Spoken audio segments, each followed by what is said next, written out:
karyawan Indomaret di Gorontalo nekat melakukan aksi bunuh diri. Ia menggantungkan lehernya dengan tali ayunan tempat tidur sang anak. Diketahui, ibu muda yang berinisial NL 23 tahun tewas di kediaman rumahnya dan diduga mengalami depresi akibat menjadi korban penipuan pinjaman online atau pinjol. Suami NL menemukan istrinya dalam keadaan gantung diri ketika pulang bekerja. Dalam keadaan panik, ia berusaha menolong istrinya dan meminta bantuan pada warga setempat. Namun sayangnya, nyawa istrinya tak bisa diselamatkan.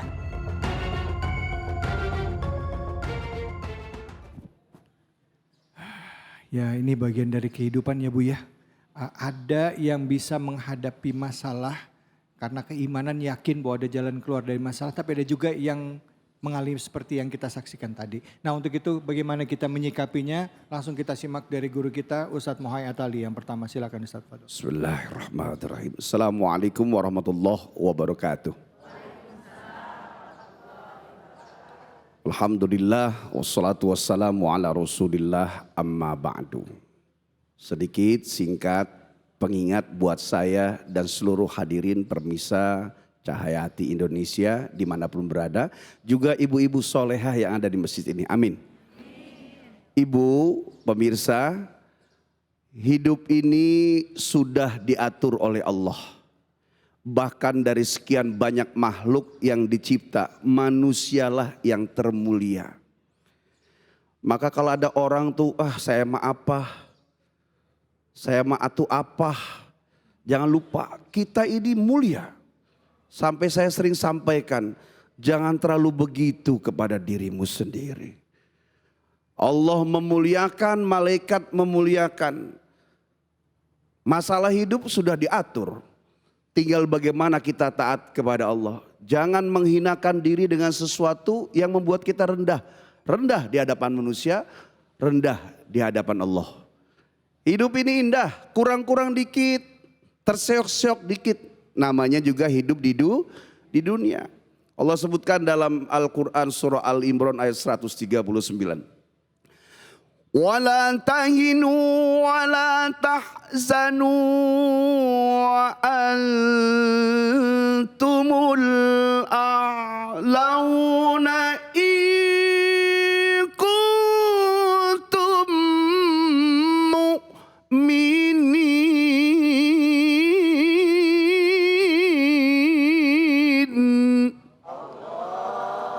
Jangan sedih. Jangan merasa terhina. Kalau kita paham diri kita siapa itu, insya Allah kita jadi orang beriman sebagaimana yang diminta oleh Allah Subhanahu wa Ta'ala. Lagi punya santai, enggak punya juga santai. Hidup jangan terlalu gerasah gerusuh.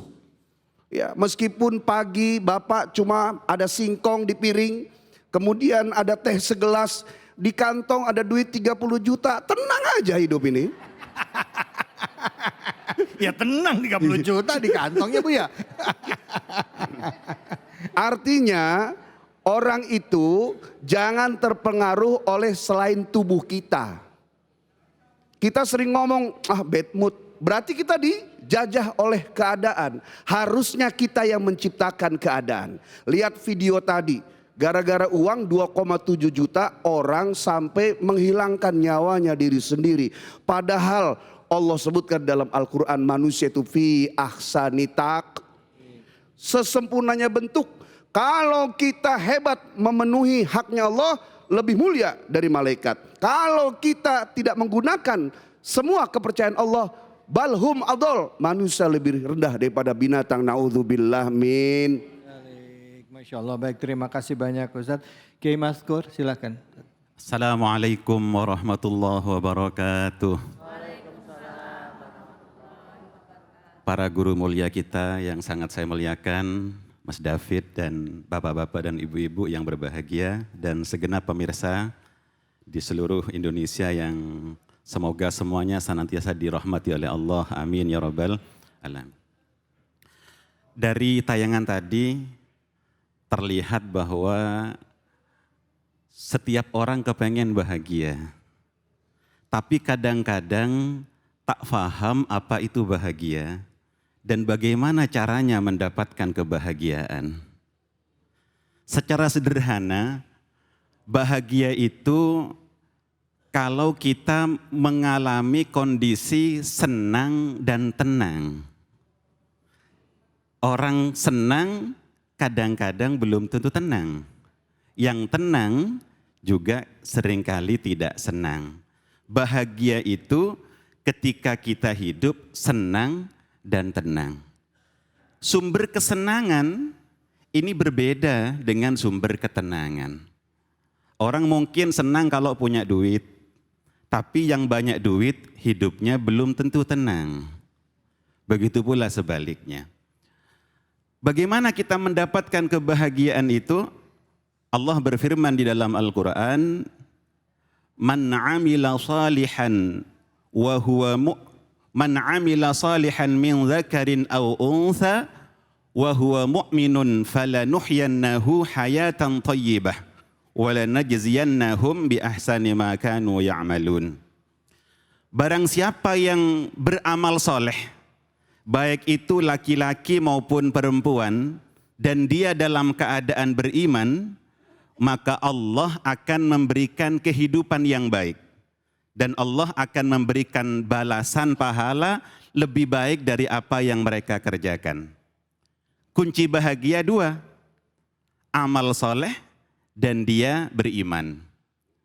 Al-Imam Al-Qurtubi dalam tafsirnya, beliau menjelaskan hayatan thayyibah, kehidupan yang baik atau kehidupan yang bahagia itu setidaknya ada pada 3 hal. Yang pertama ada pada rizki yang halal. Kalau kita dapat rizki yang halal, sesungguhnya bahagia yaitu sudah. Apalagi efek dari rizki yang halal ini, kalau kita makan nanti jadi darah, darahnya mengalir ke seluruh tubuh, itu menjadi darah yang senang diajak baik. Nanti jadi daging, dagingnya mudah dibawa kepada kebaikan. Dan darah yang berasal dari yang halal, daging yang berasal dari barang yang halal, maka besok itu daging tak akan tersentuh api neraka. Amin. Kalau selamat dari neraka, maka tak ada tempat lain kecuali surga. Yang kedua, bahagia itu kata Imam Qurtubi adalah ketika kita qanaah. Ketika kita bisa menerima apa yang dianugerahkan Allah kepada kita. Rasulullah bersabda, Qad aflaha man aslama wa ruziqa kafafan wa qanna'ahu Allahu bima atah. Sungguh beruntung orang yang dia muslim, wa ruziqa kafafan, diberi rizki cukup, tak banyak tapi cukup. Mau dibuat belanja cukup, dibuat rumah cukup, naik haji juga cukup. Wa qanna'ahu Allahu bima ata, dan dia nerima dengan apa yang dianugerahkan Allah. Dan yang terakhir, hayatan thayyibah itu adalah taufiquhu ila ta'ah. Dia mendapatkan pertolongan Allah untuk bisa taat, itulah bahagia. Mudah-mudahan kita semua yang hadir ini dan semua pemirsa senantiasa dianugerahi kebahagiaan oleh Allah. Amin ya rabbal alamin. Ya rabbal alamin. Terima kasih banyak Kiai Mazkur. Selanjutnya kita simak dari Ustadz Helmi. Silakan Ustadz. Fadal. Baik. Bismillah wassalatu wassalamu ala sayyidina Rasulillah. Assalamualaikum warahmatullahi wabarakatuh. Kalau ditanya setiap orang pengen hidup yang kayak gimana, tadi Ustadz Mazkur sudah menjelaskan pengennya hidup yang bahagia. Satu waktu salah satu sahabat Rasulullah SAW datang kepada Rasulullah SAW. Apa kata beliau? Ya Rasulullah, dullani ala amalin, idza amiltuhu ahabbani Allah wa ahabbani an-nas. Ya Rasulullah, kasih tahu dong bocoran ya Rasulullah. Amalan apa yang kalau aku lakukan amalan itu akan mengundang cinta Allah, juga cintanya manusia, sehingga aku bahagia dalam hidup. Maka Rasulullah SAW menjawab, izhad fid dunya yuhibbukallah, wazhad fima indan nas yuhibbukan nas. Zuhudlah kamu di dunia ini, maka Allah akan mencintai kamu. Kalau sudah dapat cinta Allah, bahagia yang kau dapat. Wazhad fima indan nas, zuhudlah engkau dari apa-apa yang dimiliki oleh manusia. Yuhibbukan nas, maka orang-orang pun akan cinta kepadamu. Kau pun akan mendapatkan kebahagiaan itu. Maka Rasulullah Shallallahu Alaihi Wasallam memberikan petunjuk, zuhudlah. Apa itu zuhud?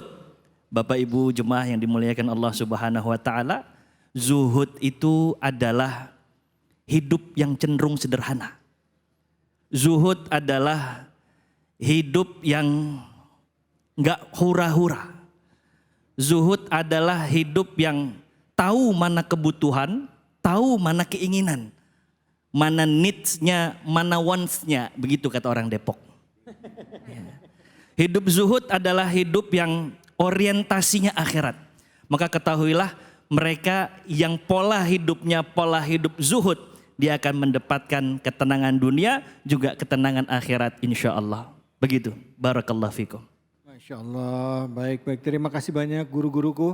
Ya, ada orang yang berhutang itu untuk hidup, untuk kehidupannya memang karena nggak ada yang memang harus dilakukan. Tapi ada juga yang ngutang itu untuk gaya hidup. Nah, sampai ada istilah nih Ustadz, guru-guruku, biar tekor asal kesohor katanya.